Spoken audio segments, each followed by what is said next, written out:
Bienvenue tout le monde et merci à nous rejoindre pour le lancement de notre première salle de bien-être, CitaZen, présentée par Desjardins. And we're here with Caroline Ibal from the Social Development Council. And finally, Caroline, we're here. Today's the day, the official launch of CitaZen. How do you feel? Walk us through the journey. Well, it's been a bit of a journey for not just the Social Development Council, not just you. This stems from years of conversations going back pre-pandemic, where a student from Citadelle had sort of been discussing the idea with your support at CMHA, and then the pandemic happened, and then the world stopped, right? And then through our Vibrant Communities initiative, we created a lived experience advisory council with individuals with lived experience, be it poverty, mental health, caregivers. And it really came from that group, from individuals from that group, the idea of a room. And so since we work so collaboratively together, we brought those members together and the students and CMHA and Santé Santé, and really none of this could be possible without the immense collaboration across the community and committee members. And so we pulled all the information together, and almost a year ago applied for a grant through Case Desjardins Ontario, and we're successful. You apply for these grants and you're really not sure what will come of it, and so we received $5,000 from Desjardins to make this a reality.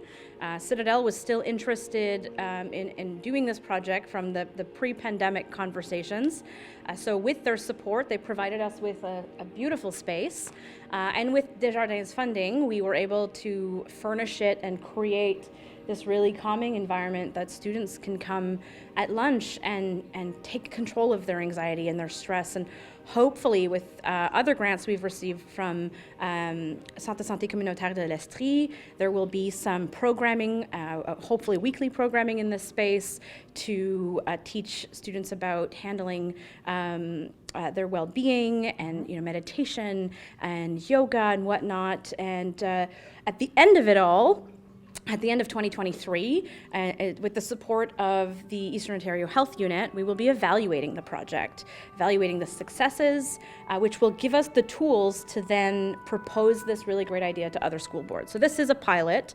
so we're really hoping it goes really well, and that come 2024, thanks to a contribution from Seaway Valley Community Health Centre, we'll be able to see another school take this on and let it snowball into a really great initiative across our community. Well, we know. Thank you so much, Caroline, for your involvement in this. And honestly, we couldn't have done it without the support of Vibrant Communities.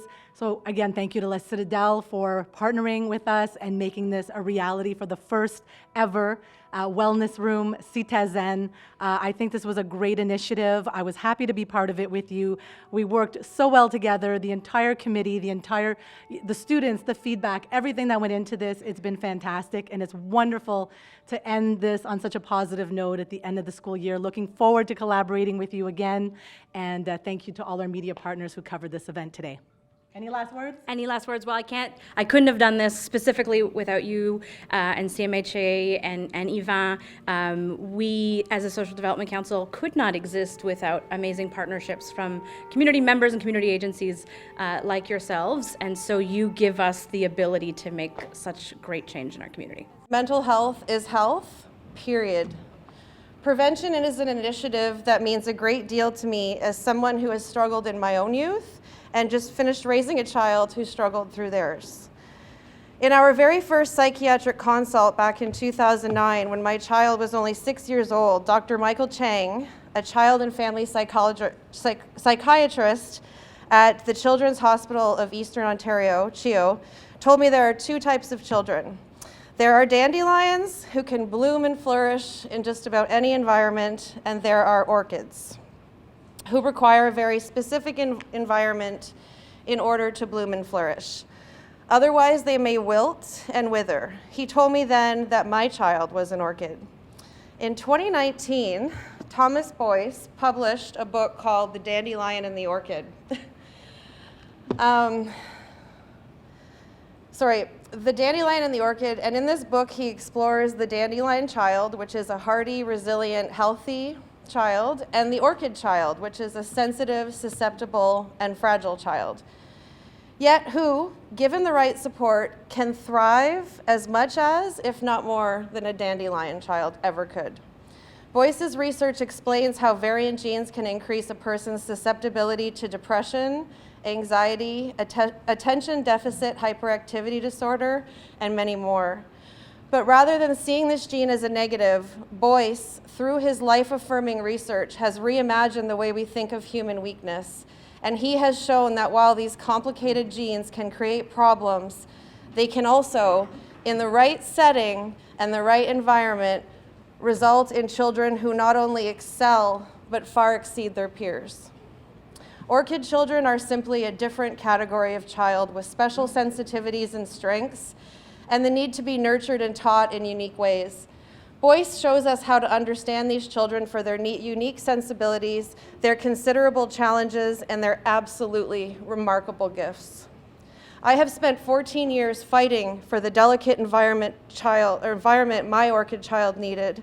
My biggest concern was that every need seemed to become a fight with a fairly one-size-fits-all system.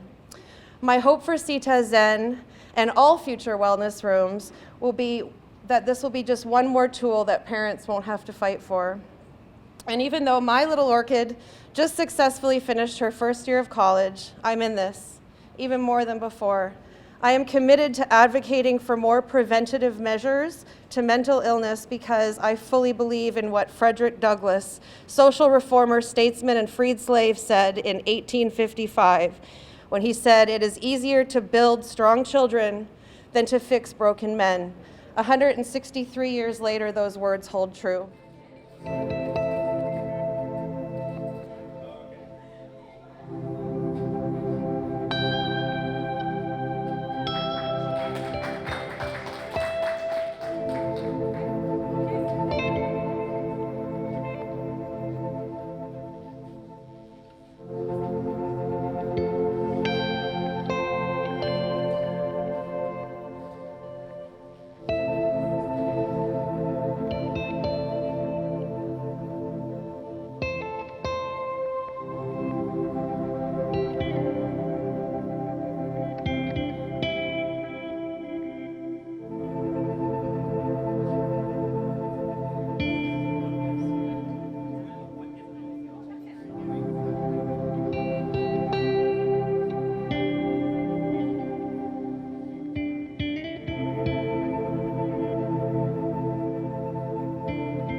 We are joined now by Alison Ayotte, former student of La Citadelle, to talk to us a little bit about the launch and what today is all about. So welcome, Alison. Hi.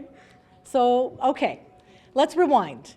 3 years ago, February 2020, 1 month before the pandemic, you walk into our organization, the CMHA, Canadian Mental Health Association, and walk us through how we ended up here today. So it all started with the school project, a 20% project in our class, our leadership class, that we needed opinion on like how we were going to do it, because me and my partner Shannon, we wanted to create this room in schools, a safe area for students. Right. But being two 12th grade students who knew, 12th grade and 11th grade who knew pretty much nothing about mental health, we didn't know exactly how to approach the situation. So that's when we came to CMHA and talked to you and got your opinion. And it grew to so much more with thanks to Desjardins and you guys and students. We wanted to, the key idea was to start it in a classroom with desks, and we were going to buy a few things to spruce up the room. Right. Having an entire room completely put aside for this is kind of bigger than a dream come true. Like it's amazing. Like it's something you dream about. It's like the best outcome, and it came to full like. But you would have been fine with a private room with a few desks. Yeah, well, in 2020 when we had started this, we didn't have much.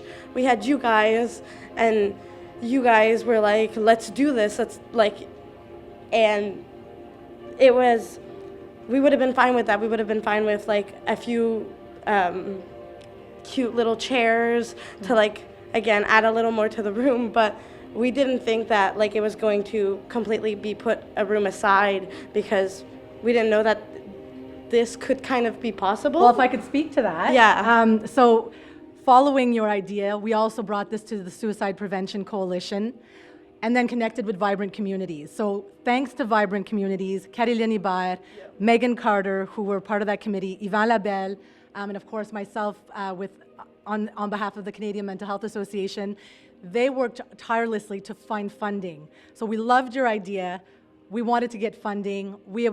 Caroline Hébert approached Desjardins on behalf of Vibrant Communities, and it is what it is today. So tell me, what if you could describe this room in 3 words, what would you say?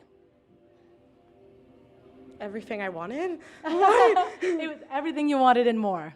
Yeah. Is the feeling, the atmosphere, what you were hoping to accomplish? Yes, like even more than what I thought we could accomplish. Like I said, like thanks to literally everyone who worked. There's so many people who gave their time, their energy. Including you and some students from La Citadelle, Jacob Pilon, Marissa Delacio, and Kaylin Surgery, right? Yes. And I believe Chloe from L'Héritage. Yes. It was like great to see all of these people who wanted something just as much as like Shannon and I wanted it 3 years ago, and how I've wanted it for the past 2 years. Like having you there, it's like, yeah, amazing.